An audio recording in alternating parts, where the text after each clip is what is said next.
Hello students, AI circuit पे आप सभी का स्वागत है। तो पिछले क्लास में हम सभी लोगों ने क्या पढ़ा था? डोमेन्स ऑफ एआई पढ़ा था, एआई के बारे में पढ़ा था और कम्युनिकेशन ऑफ एआई पढ़ा था। ठीक है, तो आज के इस लेक्चर में हम देखेंगे आज के इस टॉपिक्स में क्या पढ़ना है। आज के इस टॉपिक्स में हम लोग बेसिकली एआई प्रोजेक्ट साइकिल के बारे में डिस्कस कर रहे होंगे और ये टॉपिक्स आपके एग्ज़ाम के लिए बहुत ही इम्पोर्टेंट है। कोई भी एग्ज़ाम टेस्ट हो, आपका प्री बोर्ड हो, फाइनल एग्ज़ाम हो, ठीक है, कम्पिटिटिव एग्ज़ाम हो, एआई प्रोजेक्ट साइकिल आपका एआई सिलेबस का सबसे इम्पोर्टेंट टॉपिक रहा है, राइट। तो एआई प्रोजेक्ट साइकिल आप सभी को पढ़ना ही पढ़ना है, ऑल राइट। ओके, तो एआई प्रोजेक्ट साइकिल में हम लोग बेसिकली क्या पढ़ते हैं ना, there are 6 stages of the AI project cycle. यही प्रोजेक्ट साइकिल में हम लोग 6 स्टेप पढ़ते हैं और इसी 6 स्टेप्स के थ्रू हम लोग एक एक स्टेप्स करके क्या करते हैं, एआई मॉडल का तैयार करते हैं, राइट। हम लोग क्या करते हैं पर कि एआई मॉडल को तैयार करना होता है जी, राइट। तो एआई मॉडल को तैयार करने के लिए क्या क्या प्रोसेस होना चाहिए, स्टेप बाय स्टेप क्या क्या प्रोसेस है, क्या क्या स्टैंडर्ड फ्लो की जाती है। तो इसी स्टैंडर्ड को फ्लो करते हुए हम लोग एआई मॉडल को तैयार करते हैं। और क्योंकि एआई मॉडल को तैयार करना ही हमारा मेन गोल होता है, इसीलिए ये चैप्टर आपके लिए, ये टॉपिक्स आपके लिए बहुत ही इंपॉर्टेंट इस सब्जेक्ट के लिए हो जाता है, राइट। तो guys, what is AI project cycle, है ना? The AI project cycle is a structured iterative process for developing and deploying AI solutions.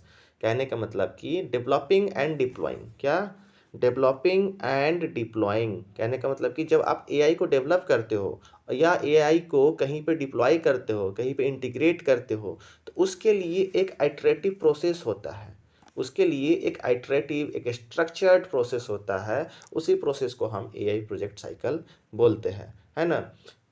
अगर आप लोग एआई मॉडल कोई तैयार कर रहे हो, कोई एआई पे प्रोजेक्ट बना रहे हो, तो ऐसा नहीं है कि आप लोग किसी भी तरह एआई प्रोजेक्ट बनाना शुरू कर देंगे। आपको एक कहीं न कहीं ये स्ट्रक्चर्ड आइटरेटिव प्रोसेस को फ़ॉलो करना पड़ेगा। इससे क्या होगा? हमारा इफ़ेक्टिव एआई मॉडल का डेवलपमेंट हो पाएगा, राइट? और डिप्लॉयमेंट करते समय भी, डिप्लॉयमेंट कहने का मतलब है कहीं पे लॉन्च करना, कहीं पे इंटीग्रेट करना, किसी वेबसाइट के साथ इंटीग्रेट करना या कहीं पे हमारा ऑनलाइन उसको लाना, राइट? तो इसको हम डिप्लॉयमेंट कहते हैं।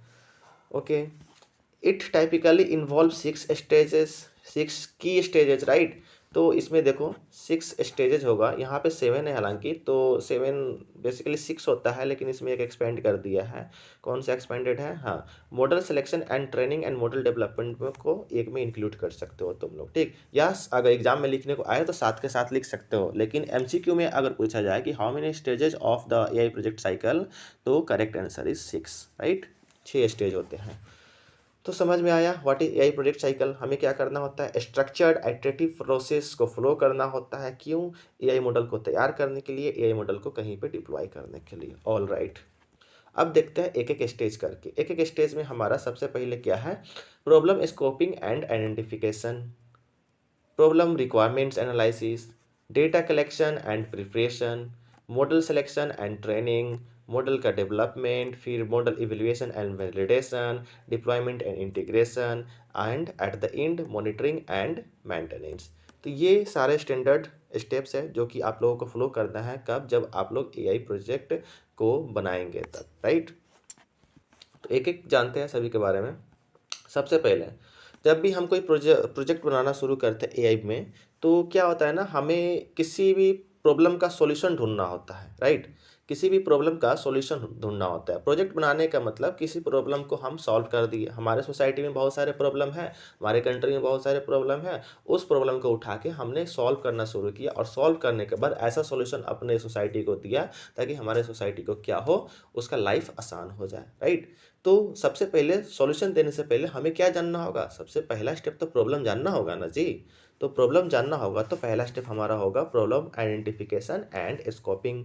कहते हैं ना, आप लोग सुनते होंगे कि किसी भी सॉल्यूशन को लाने के लिए ना, अगर आपका प्रॉब्लम को पता चल गया ना, तो 50% सॉल्यूशन आपको पता चल गया, है ना। तो इसीलिए प्रॉब्लम को जानना बहुत ज़रूरी होता है, ठीक। अगर प्रॉब्लम नहीं जानोगे तो आप लोग का सॉल्यूशन कैसे बनेगा, बताओ। तो problem scoping refers to understanding a problem, finding out various factors which affect the problem, define the goal और aim of the project। इससे हमारा पता चलता है कि हमारा प्रोजेक्ट का एम क्या होगा, एक्चुअली क्या प्रॉब्लम हो सकती है, तभी तो उसको सॉल्व करेंगे, राइट। तो इसमें हमें प्रॉब्लम को समझना होता है, understanding a problem. Various factors हमको फाइंड आउट करना होता है जो कि प्रॉब्लम को अफेक्ट करता है ना। हमारा गोल क्या होना चाहिए, हमारा एम क्या होना चाहिए प्रोजेक्ट का, वो हम लोग इस प्रॉब्लम स्कोपिंग में डिफाइन करते हैं। तो जब भी हम प्रॉब्लम स्कोपिंग करते हैं ना, तो 4 W को फ्लो करते हैं। There are 4 Ws that we are flow there are 4 Ws that we are flow when we are describing the problem, right. यहाँ से आप लोग का क्वेश्चन बन सकता है कि explain the 4 Ws of the problem scoping. तो ये 4 W आप लोग क्या करेंगे, याद रखेंगे। The 4 Ws of problem scoping are who, what, where and why. This 4 Ws helps in identifying and understanding the problem in a better and efficient manner. कहने का मतलब है कि अगर हम किसी प्रॉब्लम को जानना चाहते हैं किसी अच्छे तरीके से, एफिशिएंट तरीके से, तो हमें ये 4 को अप्लाई करना जरूरी होता है। कौन कौन सा, who, what, where and why. अगर ये 4 हम लोग अप्लाई करते हैं तो हमें प्रॉब्लम को आसानी से समझ में आता है, राइट। पहला है तुम्हारा हु। क्या कहता है, who part helps us in comprehending and categorising who all are affected directly and indirectly with the problem and who are called the stake holders.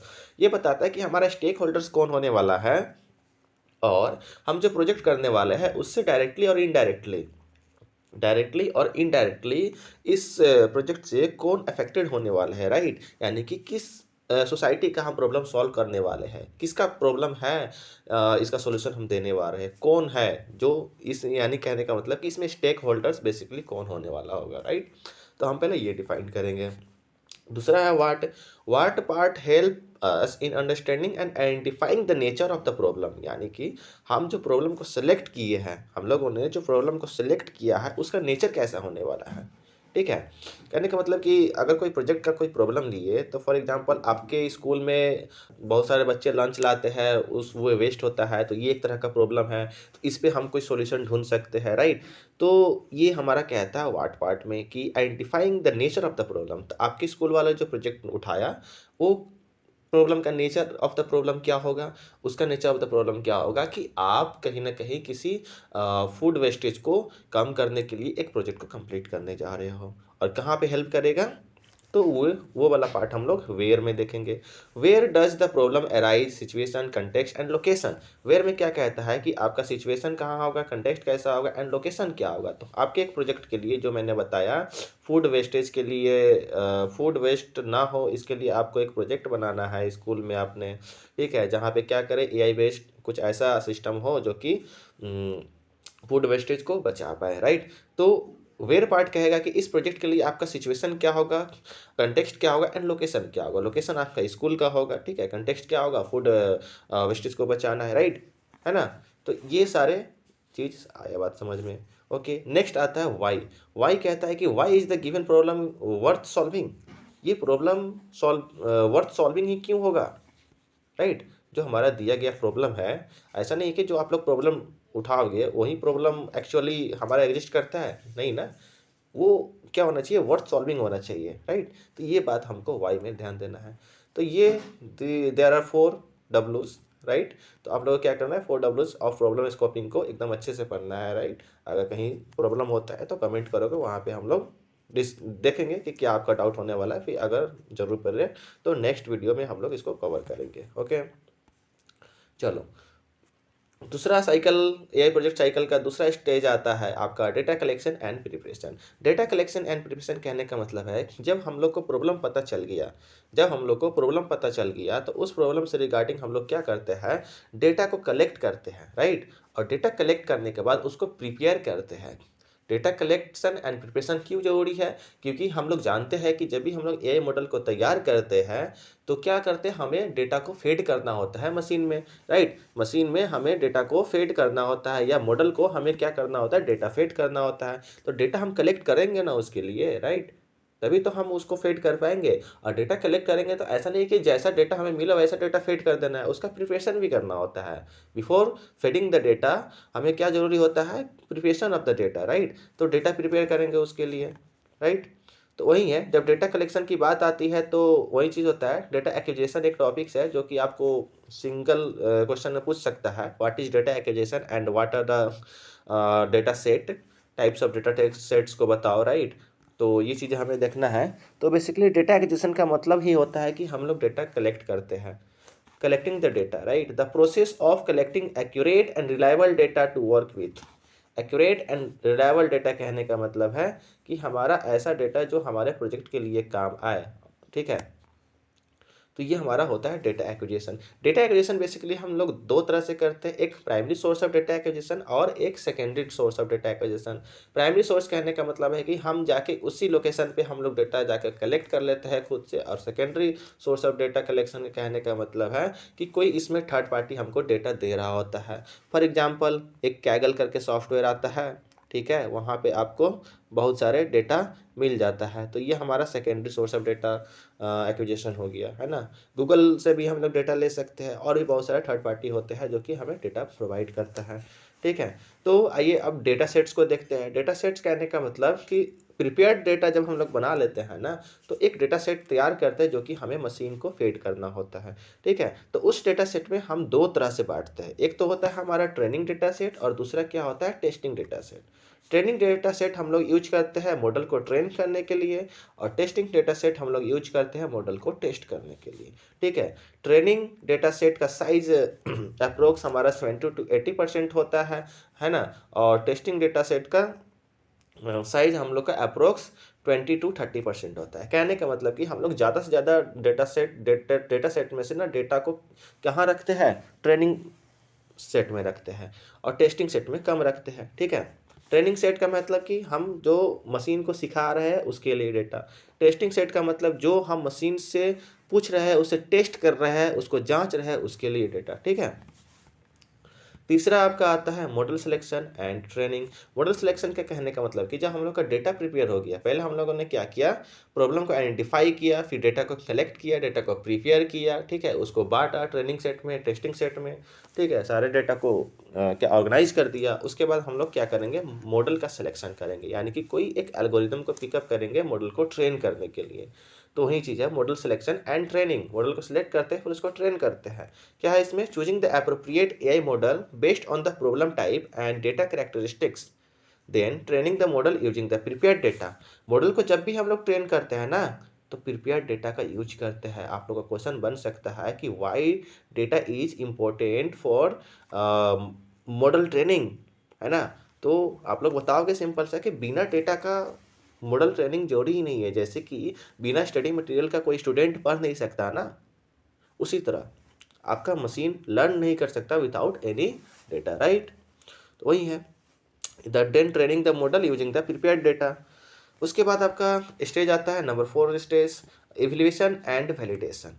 Evaluation कहने का मतलब कि जब हम लोगों ने मॉडल को ट्रेन कर दिया, है ना, जब हम लोगों ने आप लोगों को ट्रेन कर दिया, आप बच्चे लोग को ट्रेन कर दिया पढ़ा पढ़ा के, तो क्या करते हैं, एग्ज़ाम करवाते हैं ना, टेस्ट करवाते हैं, प्री बोर्ड करवाते हैं, प्री बोर्ड डिफेंड डिफेंड करवाते हैं, फिर उसके बाद फाइनल एग्ज़ाम करवाते हैं। तो वो क्या होता है, आप लोग का इवैल्यूएशन होता है। उसी तरह मशीन को जब हम लोग लर्न करा देते हैं ना, तो मशीन का इवैल्यूएशन करते हैं, ठीक है। तो evaluation is a critical step in the AI project cycle, ensuring the model meets the defined goals and requirements, है ना।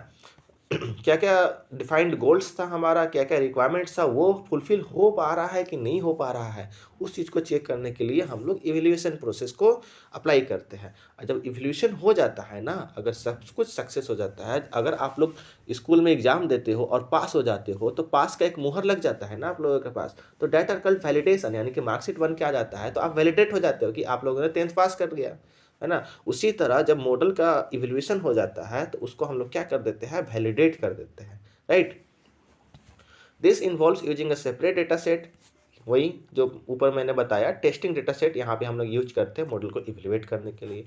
और मॉडल को ट्रेन करने के लिए कौन सा डेटा सेट यूज करते हैं, ट्रेनिंग डेटा सेट यूज करते हैं, है ना। ट्रेनिंग डेटा सेट यूज करते हैं मॉडल को ट्रेन करने के लिए, और टेस्ट करने के लिए कौन सा डेटा सेट यूज करते हैं, टेस्टिंग डेटा सेट यूज करते हैं, ठीक है। तो जब हमारा मॉडल सब कुछ इवेलुएट हो गया, अच्छे तरीके से बन गया, उसको टेस्ट कर लिया हम लोगों ने, और उसको वैलिडेट भी कर दिया कि हाँ ये ठीक ठाक है, एकदम परफेक्ट है, तो अब क्या करते हैं, कहीं ना कहीं उसको डिप्लॉय कर देते हैं। यानी कि deployment in the AI project cycle is the crucial phase where the trained AI model is integrated into a production environment। production environment ध्यान देना, जब भी हम लोग कोई प्रोजेक्ट तैयार करते हैं, उसको जब लॉन्च करते हैं, तो उस चीज़ को बोलते हैं हम लोग production environment for the real world use, जहाँ पे हमारा यूजर उसको एक्चुअल में यूज कर पाए, है ना। ठीक, तो डिप्लॉयमेंट का मतलब वही है। इंटीग्रेशन का मतलब है कि जो पहले से कुछ चलता आ रहा है कोई प्रोजेक्ट, उसमें इंटीग्रेट कर देना। डिप्लॉयमेंट के मतलब कि नया प्रोजेक्ट को लॉन्च कर देना, राइट। बस, ओके। जब आप लोग कोई प्रोजेक्ट बना लेते हो, तो क्या ऐसा है कि वो प्रोजेक्ट बनाने के बाद उतना ही तक काम करने से हो जाता है? नहीं, वो प्रोजेक्ट में कहीं न कहीं हमें मेंटेनेंस चाहिए होता है। आगे कुछ दिनों बाद उसमें कहीं न कहीं कुछ ख कमियाँ आती है, कुछ प्रॉब्लम आती है, तो उस प्रॉब्लम को दूर करना होता है देखकर, ठीक है? तो उसी चीज़ का अगला स्टेप आता है आपका मॉनिटरिंग एंड मेंटेनेंस। इसमें क्या होता है, उसको कंटीन्यूअस मॉनिटर करते हैं कि प्रोजेक्ट सक्सेसफुली चल पा रहा है कि नहीं चल पा रहा है। अगर कहीं खराबी है, तो उसका मेंटेनेंस भी करते हैं, ठीक। Continuously monitor key performance indicators, that is KPIs, of the deployed AI model to identify any degradation in performance. Regularly retrain the AI model with new data to adapt to changing patterns and maintain optimal performance. हमारा performance optimal हो पा रहा है कि नहीं हो पा रहा है, उस चीज़ के लिए हमें मॉनिटर करना बहुत ही इम्पोर्टेंट है, और उसका मेंटेनेंस करना बहुत ही इम्पोर्टेंट है, ठीक है। तो ये 6 स्टेज आप लोग के लिए, आप लोग के एग्ज़ाम के लिए बहुत इंपॉर्टेंट पॉइंट होने वाला है। तो ये 6 स्टेज को आप लोग याद रखेंगे, ठीक है। आई बात समझ में? तो इस वीडियो में हम लोगों ने क्या देखा, एआई प्रोजेक्ट साइकिल देखा। एआई प्रोजेक्ट साइकिल के कितने कितने स्टेज होते हैं, एक एक करके हम लोगों ने समझा, है ना। और एक एक स्टेप्स को जाना। प्रॉब्लम डेफिनेशन एंड स्कोपिंग में देखा हम लोगों ने कि 4 Ws ऑफ प्रॉब्लम स्कोपिंग क्या क्या होता है, क्यों हम लोग इसको इम्प्लीमेंट करते हैं, हु का मतलब क्या है, व्हाट का मतलब क्या है, वेयर एंड वाई का मतलब क्या है, राइट। उसके बाद हम लोगों ने देखा डेटा कलेक्ट कैसे करते हैं, प्रिपेयर कैसे करते हैं। मैंने बताया कि डेटा कलेक्ट करने का 2 तरीके हैं, एक तो primary source of data collection और एक तो secondary source of data collection, right. जब डेटा कलेक्ट करते हैं तो डेटा को 2 भागों में बांटते हैं, एक तो हमारा होता है ट्रेनिंग सेट एंड दूसरा होता है टेस्टिंग सेट। ट्रेनिंग सेट में हम लोग 70 से 80% डेटा का यूज करते हैं, टेस्टिंग सेट में 20 से 30% का यूज करते हैं, राइट। उसके बाद जब डेटा तैयार हो जाता है तो मॉडल का सिलेक्शन करते हैं और उसको ट्रेनिंग कराते हैं मशीन को, है ना, उसी प्रिपेयर डेटा के साथ। इतना समझ में आया ना। जब मॉडल तैयार हो जाता है तो हम लोग क्या करते हैं, इवेलुएट करते हैं। एग्जाम्पल बताया था आप लोगों को कि आप लोग जब सेशन खत्म हो जाता है, पढ़ाई कर लेते हो, तो क्या होता है, एग्जाम होता है, इवैल्यूएट आपका आप लोग का इवैल्यूएशन हो रहा है ना। इवैल्यूएशन होने के बाद आप लोग को रिजल्ट दिया जाता है, यानी कि वैलिडेट किया जाता है अगर पास होते हो तो, राइट। तो वही चीज़ है, इवैल्यूएशन एंड वैलिडेशन। उसके बाद हम कहीं पे लॉन्च कर देते हैं, यानी कि डिप्लॉय कर देते हैं, इंटीग्रेट कर देते हैं किसी एग्जिस्टिंग प्रोजेक्ट में, राइट। और प्रोजेक्ट जब लॉन्च हो जाता है उसके बाद हम लोग कंटिन्यूस मॉनिटरिंग करते हैं उसका और मेंटेनेंस करते हैं, राइट। तो ये रहा आज के वीडियो में एआई प्रोजेक्ट साइकिल, ठीक है, जो कि वेरी वेरी इंपॉर्टेंट है आपके एग्जाम पॉइंट ऑफ व्यू के लिए, ठीक। तो मिलते हैं अगली कोई वीडियो में, तब तक के लिए आप लोग पढ़ते रहिए, ओके। धन्यवाद।